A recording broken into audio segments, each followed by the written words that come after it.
Good morning hello सांग माने आज तो गुरुवार आपण माने आज ये गुरुवार टी माण बसई थे कारण प्रथम गुरुवार तो माण बसी नाला आज द्वितीय गुरुवार माने अनाकी पाली थिला आज गुरुवार रे माण बसा प्राय समस्त लोक बसई थे तापरे आज सकाळू तो समस्ते व्यस्त लगी पड़े मुझे आज सकाळू सकाळ 4टारू उठी घर सारा सफा सफा करी चारिआडे झोटी पकई माँ लक्ष्मी पूजा करने को पड़ला।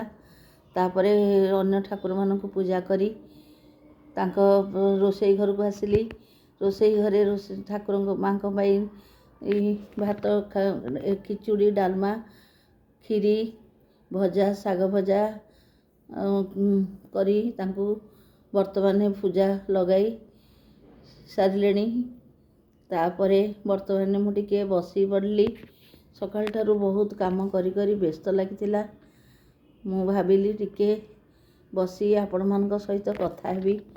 आपण माने मध्य आज समस्ते व्यस्त थिबे जेहेतु एटा हम हिंदू घरर लक्ष्मी पूजा परंपरा वर्षक थरे हुए। यही मार्गशीर मासटी आम मानक पई बहुत गुरुत्वपूर्ण। समस्ते प्राय लक्ष्मी पूजा घरे घरे करने को पड़ी थाए। आकु केबे हेले केही काटी पारिबे नहीं। तेणु जहा हो जमिदी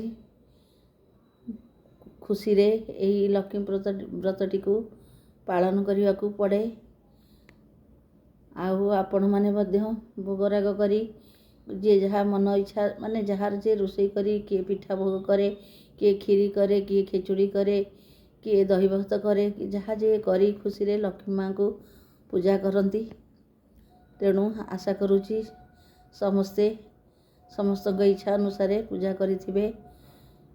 तेणु मु समस्त लक्ष्मी को प्रार्थना करुँची समस्त लक्ष्मी माँ खुशी रे समस्त पूजा ग्रहण करंतु।